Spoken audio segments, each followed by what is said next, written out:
BBC 뉴스 코리아라는 인터넷 신문에 이런 글이 올라왔습니다. 성관계 영상 공유하는 심리는 뭘까라는 그런 글이었죠.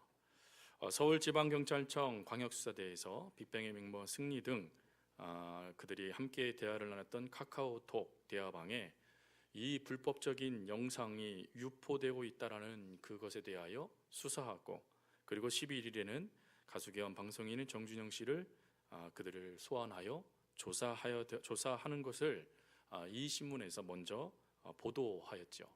그리고 그 보도 가운데 이 신문에서 집중하고 있었던 한 가지 그 모습이 있었습니다.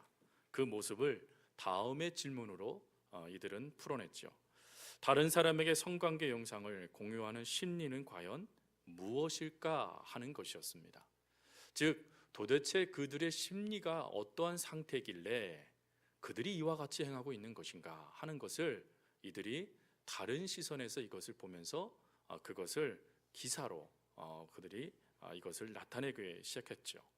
거기에 참 많은 심리학자들과 그리고 또 성상담센터의 관계자들을 많이 언급을 하면서 그들 속에 도사리고 있는 심적인 모습을 고발하기 시작했습니다. 그 중에 대표적으로 성교육 전문가였던 성경희 관계교육연구소 대표는 그런 말을 했죠. 사람들은 그것이 무엇이 문제냐고 묻는다. 그러나 가장 큰 문제는 죄의식이 없다는 것이다. 더불어 대화방에 있는 사람들과 공유한 영상을 저장해 놓으면서 비밀스러운 것의 일원이 됐다라는 일종의 동질감과 만족감, 그리고 우월감을 느끼는 그들의 모습을 보며 혐오감을 느낀다라고 이야기를 했습니다. 그리고 또 이 모습을 전창승 정신건강의학과 전문의는 이런 말을 했죠. 더 많은 연구가 필요하겠지만 기본적으로 이들 속에 과시 욕구가 크게 작용했다는 것을 분명히 볼 수 있다. 남성으로서의 유능함, 성적 능력의 유능함, 매력의 유능함을 과시하는 것으로 이들 속에 담겨져 있는 정신 상태는 과시하는 사람의 정신 수준이 유아적인 측면에 근거하고 있다라고 이야기를 했습니다. 즉, 어린아이처럼 과시하고 인정받고 싶어하는 것이 과시욕이 되어져 그 모습으로 이와 같이 자신과 다른 사람들을 무너뜨리는 말도 안 되는 사건을 저지른 것이다라고 이야기하였죠. 그러면서 이 기사의 마지막 결론을 이렇게 내렸습니다. 자신의 남성성을 과시하고 내부에서 명성을 얻는 행위가 오늘날 불법 차량의 유통과 공유로 나타나고 있는 것을 우리는 개탄한다라고 말이죠. 즉, 나를 드러내는 우월감, 나를 드러내는 과시함을 엉뚱한 것에 표출하여 나도 남도 무너뜨리고 있는 이와 같은 모습을, 그들의 그 잘못된 심리를 이 기사에서 꼬집고 있었습니다. 물론 이러한 모습들, 불법적인 촬영과 공유하는 것이 과시, 나를 드러내는 욕구만으로 귀결되지는 않죠. 이와 비슷한 일들이 사실은 우리 주변에 너무 많습니다. 그 중에 대표적인 심리학 용어이면서 사회학 용어 중에 어떤 말이 있냐면 배블론 효과라는 말이 있습니다. 이 배블론 효과라는 이 말을 다르게 이야기하면 명품 과시욕이라고 하죠. 사회 경제학적으로 비싼 물건은 적게 팔리는 것이 오히려 경제적으로 맞는 모습이라고 합니다. 그런데 오히려 비쌀수록 잘 팔리는 모습이 나타난다는 것이죠. 그래서 도대체 왜 이와 같은 현상이 나타나나 하고 봤더니 그 비싼 물건을 가지고 다른 사람들에게 자신의 명예와 그리고 부의 가치를 과시하고 싶은 욕망이, 그 욕망을 기업가들이 정확하게 파악하여 그들을 무너뜨리고 있는 것이다 라고 이야기하더라고요. 여러분 어떻습니까? 때로는 비싼 물건 필요하기도 합니다. 무엇인가 전문적인 일들을 하기 위해서 좋은 카메라, 좋은 또 컴퓨터, 좋은 물건들을 구매하여 좀 더 좋은 양질의 그 결과물들을 만들어내기 위해서 그것들을 추구하는 것, 그거 옳은 것입니다. 귀한 것이죠. 그러나 대부분 어떻다고요? 필요치 않지만 나를 과시하려고 물질 만능주의에 그런 어두운 면이 바로 그와 같은 모습으로 우리에게서 나타난다는 것입니다.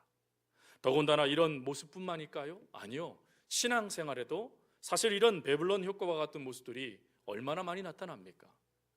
성경은 분명하게 우리들에게 무엇을 요청하냐면 늘 하나님 안에서 겸손하라라고 말씀하시죠. 그런데 우리는 태생 육적이고 태어날 때부터 죄된 모습을 갖고 있었던 우리들이기에 겸손보다는 나를 드러내고 싶은 욕망이 더 많은 것이 우리들의 모습이지 않습니까? 성경은 그런 과시욕에 대하여 성경 곳곳에 그 폐단과 그 문제점을 너무나 자세하게 기록해 놓고 계십니다. 그 중에 대표적인 구약과 신약 성경의 두 사건을 우리가 좀 살펴보길 원합니다. 먼저 구약에서 이 과시라는 이 단어를 자돈이라는 단어로 쓰게 되어지는데, 이 단어는 세 가지의 뜻을 갖고 있습니다. 과시라는 단어의 뜻에는요, 첫 번째로는 주제넘다, 두 번째로는 오만하다, 세 번째로는 건방지다 라는 뜻을 갖고 있어요. 즉 이 세 단어는 무엇인가 절대자 앞에서 잘못된 행동을 하고 있는 그 모습에 대하여 꾸짖고 책망할 때 쓰여지는 단어가 과시라는 단어였다는 것이죠. 그 예를 다니엘서에서 우리가 대표적으로 찾아볼 수 있습니다. 여러분, 다니엘서 말씀에 보면 바벨론의 왕 느부갓네살 왕이 나타나게 되죠. 이 느부갓네살이 얼마나 자신을 과시했던지요, 다니엘 3장 1절 말씀 같이 읽겠습니다. 느부갓네살 왕이 금으로 신상을 만들었으니 높이는 60규빗이요 너비는 6규빗이라 그것을 바벨론 지방의 두라 평지에 세웠더라. 이 크기가 얼마나 높을까 봤더니 아파트 10층 높이랍니다. 여러분, 아파트 10층 높이의 금신상을 만든 거예요. 누구를 그대로 빼다 박았을까요? 느부갓네살 왕입니다. 자신의 얼굴을 그대로 만들어서 평지에 두었다라는 것입니다. 그런데 이 두라 평지가 사실은요 모든 교통의 중심지였습니다. 그러니 그것에 세웠다라는 것은 무엇을 의미하는 거냐면 모든 것이 자신을 통하여서 되어진 것이야 라는 과시가 바로 여기에 담겨져 있는 것이죠. 근데 이 다니엘 3장 1절에 넘어오기 전 2장 말씀의 사건이 있습니다. 2장 47절 이후의 말씀을 보면 어느 날 이 느부갓네살 왕이 꿈을 꾸게 되어져요. 근데 그 꿈을 꾸게 되어진 그 사건을 다니엘이 해석을 해줍니다. 그래서 그것이 얼마나 크고 감사했던지 다니엘에게 바벨론 왕이 뭐라고 말합니까? 하나님은 신들의 신이고 모든 왕의 주제시다라고 이야기를 해요. 즉 하나님 아니고서는 이런 해석을 이룰 수 있는 이가 없다. 하나님만이 정말로 우리가 믿어야 될 분이시구나 라고 하며 그 은혜 안에서 기뻐하며 이 고백을 했던 느부갓네살 왕이 채 한 장도 넘어가기 전에 자신을 과시하기 시작하더라는 거예요. 근데 여러분, 이 모습을 가만히 보면 어떻게 그렇게 우리랑 닮았을까요? 우리들도 부흥회 때 은혜를 받고 또 평상시 하나님 말씀에 은혜를 받았을 때 정말 하나님은 하나님이십니다. 정말 하나님밖에 없습니다. 나 하나님 열심히 믿겠습니다 라고 우리가 다짐하고 결단하지 않습니까? 근데 시간이 지나면 어떻게 될까요? 하나님에 있어야 될 자리에 여지없이 내가 앉아버리는 일들이 얼마나 많이 나타납니까?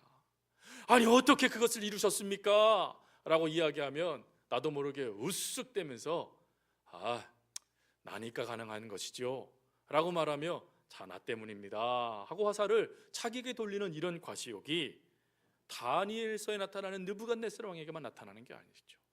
더군다나 한 번만 나타날까요? 아니요. 4장 말씀에 가보니까 다니엘 4장 말씀이요 29절부터 30절에 그는 이렇게 고백하지요. 함께 읽겠습니다. 12달이 지난 후에 내가 바벨론 왕궁 지붕에서 거닐세 나 왕이 말하여 이르되 이 큰 바벨론은 내가 능력과 권세로 건설하여 나의 도성으로 삼고 이것으로 내 위엄의 영광을 나타낸 것이 아니냐 하였더니, 어느 날 지붕 위로 올라가서 그리고는 사방팔방을 훑어봅니다. 그리고는 말해요. 이거 누가 이루었게? 이거 내가 이룬 거야. 내가 나니까 이렇게 된 거야, 나니까 하면서 자신을 드러내기 시작했다라는 거예요. 물론 왕이고 그의 능력이 있기에 그렇게 된 거 압니다. 근데요, 그 다음 말씀에 하나님이 뭐라고 말씀한지 아십니까? 어리석다라고 말하며 그에게 말합니다. 누가 너에게 이것을 허락했느냐라고 말했죠. 즉 느부갓네살 왕이 위대해서 이와 같은 역사를 이루신 것이 아니라 하나님께서 그에게 역사해 주셔서 그와 같은 영광, 그와 같은 역사를 누릴 수 있도록 도와주셨던 것이었죠. 그런데 그것을 하나님의 역사라고 생각하지 않고 내가 잘나서, 내가 뛰어나서 이렇게 된 것이다 라고 하며 자신을 드러내고 있더라라는 것입니다. 그런데 이게 구약에만 나타날까요? 아니요, 신약에도 나타납니다.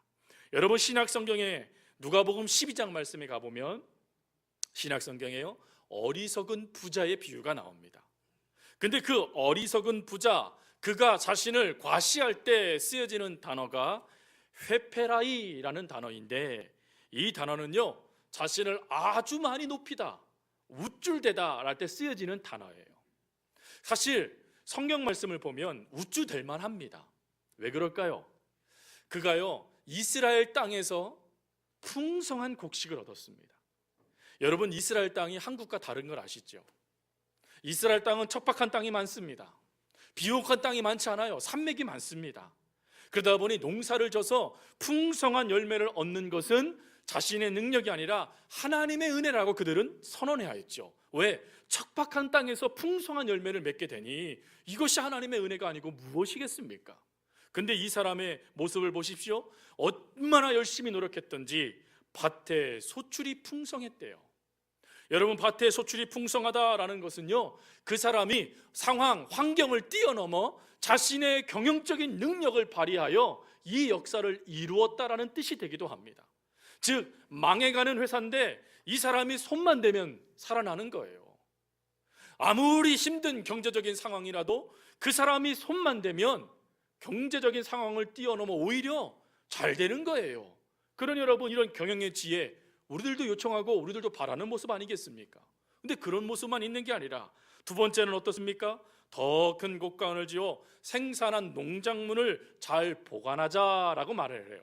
이게 뭘까요? 그는 단지 잘 벌기만 하는 지혜가 있는 게 아니라 관리할 줄 아는 지혜도 있었다는 것입니다. 여러분, 돈 잘 벌면 뭐예요? 뒷구멍이 활짝 열려서 돈 쭉쭉 빠져버려 버리면 번들 그게 무슨 소용이 있겠습니까? 근데 지혜가 있는 거예요. 어떻게 하면 이걸 보존할 수 있을까? 어떻게 하면 이것을 정말 잘 쌓아둘 수 있을까 하는 지혜도 있게 되어지니 이게 얼마나 부럽습니까? 더군다나요, 돈만 많으면 잘 못 쓰잖아요. 스크루지가 되어져서요, 움켜쥘 줄만 알고 쓰지 모르면 사람이 있겠습니까? 근데 그가 또 뭐라고 말합니까? 이것을 먹고 즐기재요. 근데 이 먹고 즐기다라는 이 단어가요, 복수형으로 쓰여졌습니다. 이게 무슨 말입니까? 함께 더불어 먹고 즐기겠다는 거예요. 그러니 여러분, 돈 쓸 줄 아는 사람이었다는 것이죠. 그러니 생각해 보세요. 돈도 잘 벌지요, 돈 관리도 잘하지요, 돈 쓸 줄도 알지요. 그러니 이 사람이요, 이 말만 딱 들어도 유대인들이 야, 나도 저렇게 되고 싶어 하는 생각이 들지 않겠습니까? 근데 예수님은 그 부자를 향하여 뭐라고 말하냐면 비하의 말을 두 개나 쏟아버리십니다. 하나는 뭐라고 말씀하시자면 어리석은 자여 라고 말씀하세요. 여기서 이 어리석다라는 이것이요, 속이 텅 비어있다, 바보다 라는 뜻이에요. 여러분 어떠세요? 이 사람이 바보가 맞습니까? 바보가 아닙니까? 우리의 기준으로 그 사람이 바보가 맞습니까? 바보가 아닙니까? 아니지요. 지금 사실은 우리가 하나님 앞에 기도하는 내용이 사실 이 내용 아닙니까? 하나님, 내가 손대는 것마다 잘 되게 해주세요. 하나님, 그것이 사라지지 않게 해주세요. 그리고 쓸 줄 아는 자가 되게 해주세요. 그게 우리가 지금 드리고 있는 기도의 내용이지 않습니까, 여러분? 저만 그렇게 혹시 하고 있는 거 아니죠? 다들 거룩하게 계셔서 당황했습니다. 대부분 그런 거잖아요. 근데 어떻게 그게 어리석어요? 그게 이 땅을 살아가는 지혜지요. 근데 왜 하나님이 어리석다라고 말합니까? 그리고 그 다음에 또 뭐라고 말씀하시면 지옥불에 던져진다라고 말씀하세요. 아니, 지옥불이라니요. 오히려 사람들에게 칭찬받는 일인데 왜 그럴까? 누가복음 12장 17절부터 19절 말씀에 가보니까 그 이유가 분명하게 나타납니다. 그가요, 밭에 소출이 풍성하고 곡간을 지어 그것을 관리하고 함께 즐기자라는 그 말을 할 때 자그마치 17절부터 19절까지 세 절밖에 되지 않는데 그 세 절에요, 내가라는 그 말이 6번이나 적혀져 있습니다. 척박한 땅에서 곡식을 얻게 하시는 이도 하나님이시고, 그것을 관리하여 손해보지 않도록 해주시는 이도 하나님이시고, 더불어 나눌 수 있도록 도와주신 이도 하나님이시다라고 말해야 될 그가, 하나님을 믿고 있는 이스라엘 백성 중에 있는 그가 뭐라고 얘기하고 있냐면, 내가 이것을 경영했고 내가 이것을 관리했고 내가 이것을 쓸 거야 라고 말하며 나를 과시하는 것에 사로잡혀 하나님의 은혜를 망각하고 있더라라는 것입니다. 차라리 가난했으면 좋았을걸. 오히려 부가 하나님을 놓치는, 나를 드러내는 과시욕이 하나님을 놓치는 모습이 되어지고 말았다라는 것이죠.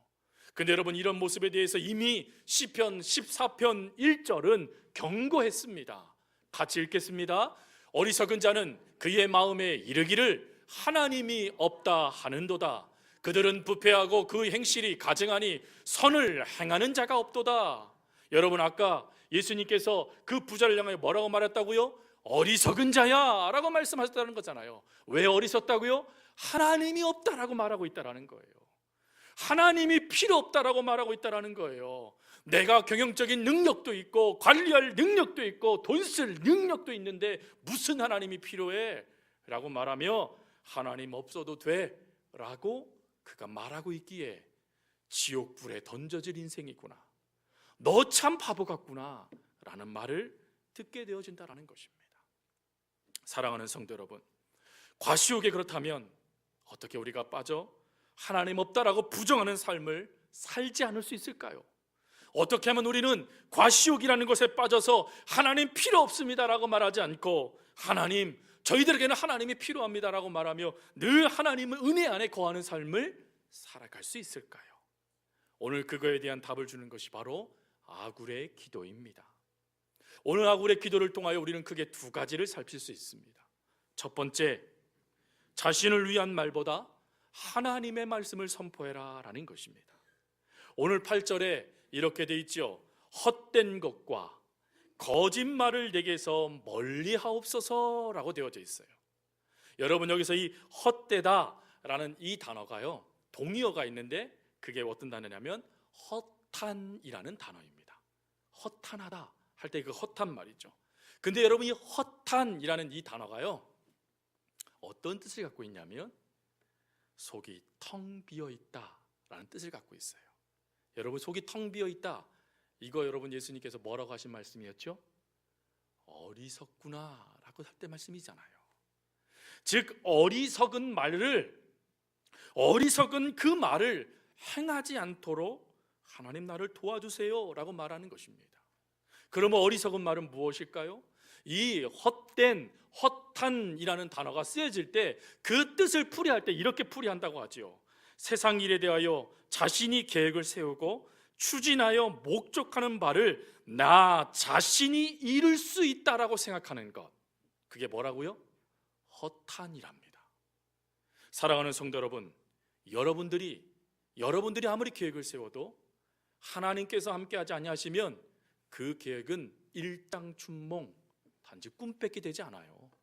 여러분, 그걸 아십니까?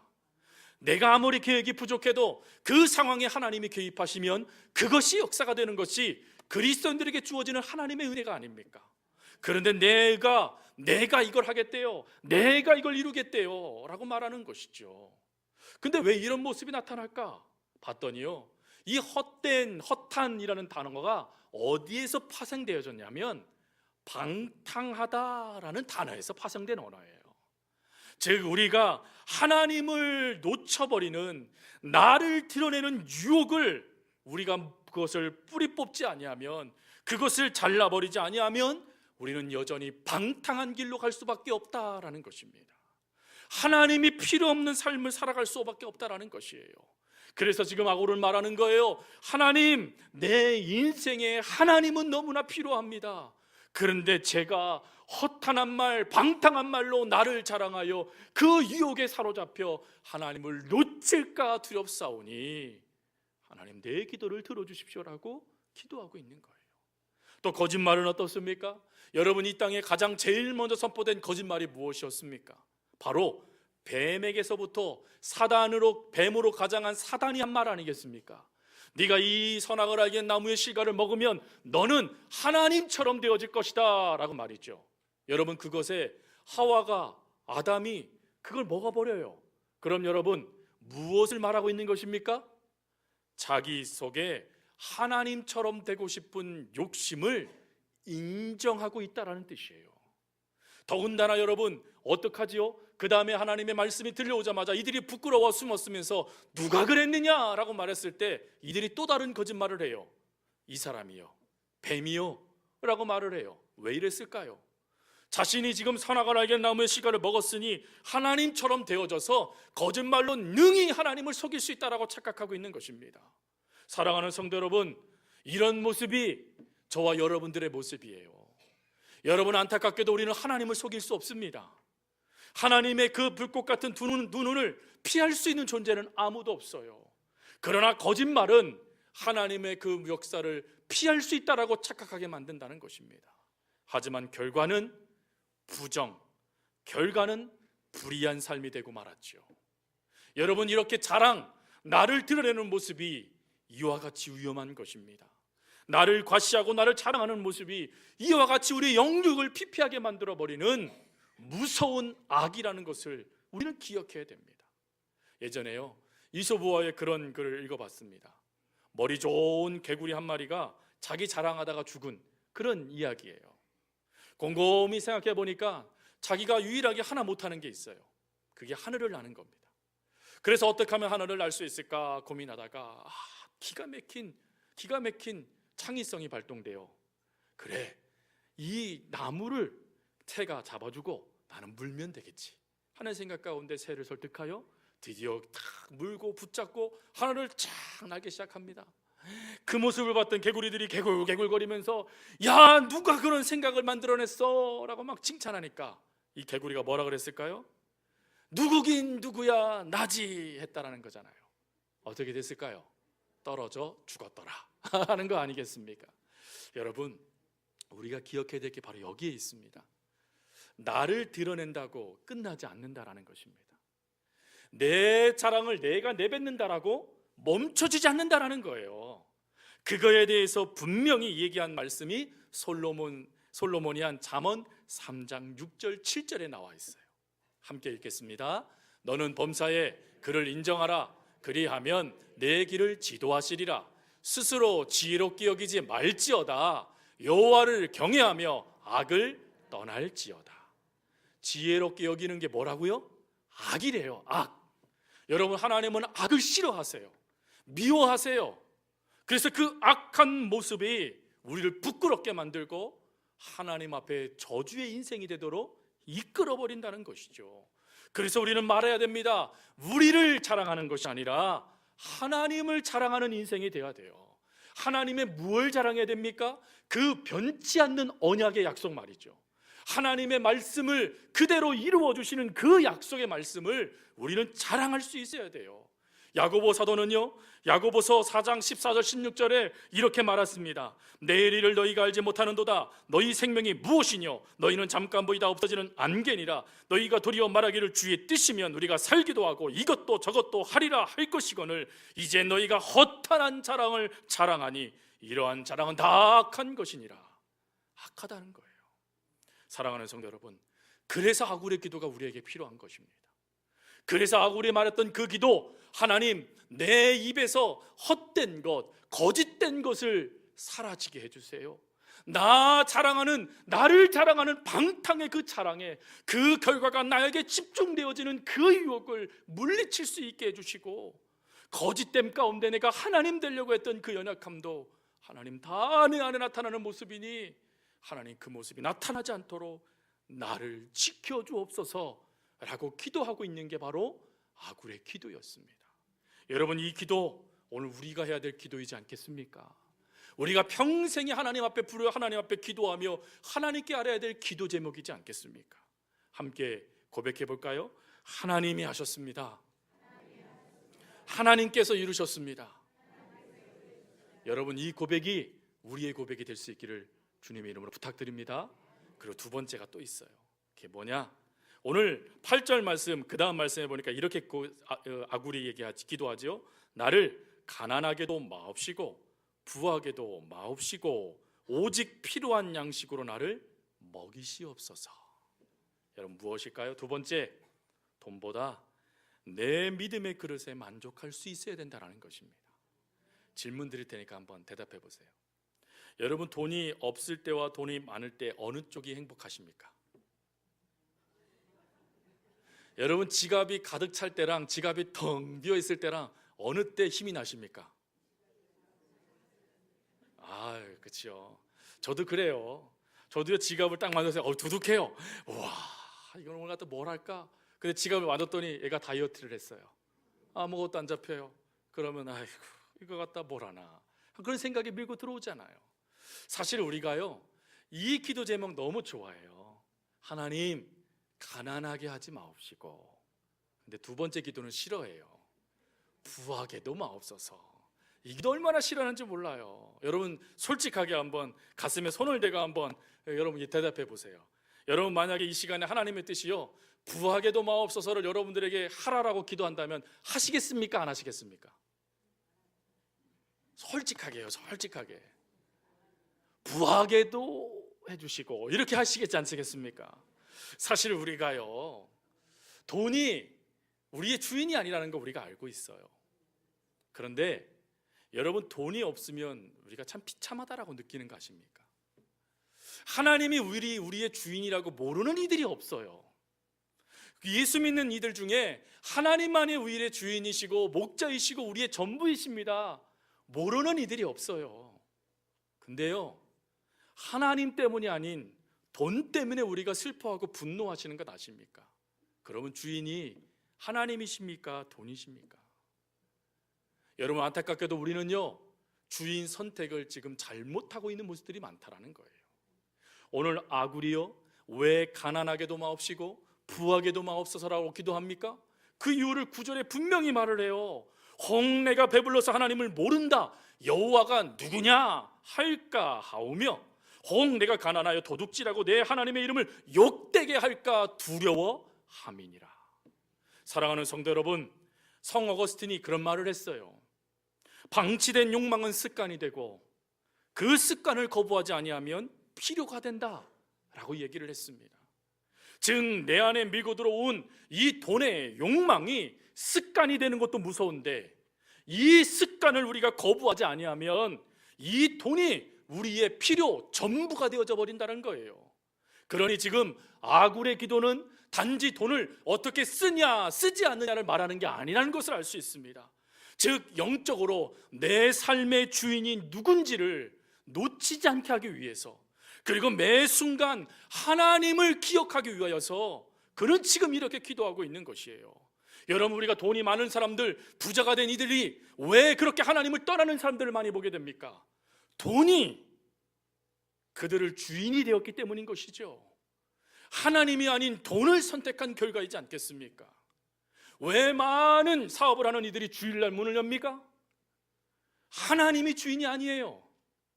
여전히 돈이 주인이기 때문에 그런 것이죠. 여러분, 솔직하게 우리가 하나님 앞에 이것을 점검받아야 돼요. 지금 나의 주인은 하나님이신가 돈인가? 내가 지금 선택하고 있는 것은 하나님이신가 세상의 기준인가? 우리는 날마다 하나님 앞에 우리를 물어야 된다는 것입니다. 아굴은 그 진리를 벌써 깨달았어요. 그래서 내가 돈이 많아 하나님 필요 없다 말할까 두렵고, 내가 돈이 없어 하나님 이름 먹칠하는 죄인이 될까 봐 두렵다라고 지금 그런 기도하고 있는 것입니다. 사랑하는 성도 여러분, 과시, 나를 드러내는 것, 여러분, 거기에 사단은 돈이라는 황금을 집어던진 걸 아십니까? 그래서 하나님 우리에게 뭐라고 말씀하십니까? 돈, 그 황금이 일만하게 뿌리라는 거예요. 여러분, 하나님이 돈이 우리들에게 필요한 거 아세요? 그래서 하나님은 뭐라고 말씀하신지 아십니까? 돈을 바라보지 말고 복을 주는 이인 하나님을 바라보라고 말씀하셨어요. 여러분, 우리가 하나님을 바라보고 모든 것이 하나님께로부터 왔다라는 것을 우리가 기억한다라면, 그리고 매 순간 하나님만이 하나님이라는 것을 우리가 선택한다라면, 그리고 지금 내게 허락하신 이 은혜가 자족, 하나님 내 믿음의 크기가 이만큼인데 하나님이 이만큼을 허락하셨으니 저 너무 감사해요. 넘쳐나면 하나님 잊어버리고 부족하면 하나님을 향하여 죄를 짓게 될 텐데 제 믿음의 그릇에 이것을 채워주시니 감사해라고 만족할 수 있는 믿음이 우리 가운데 있느냐, 하나님은 물으시는 것입니다.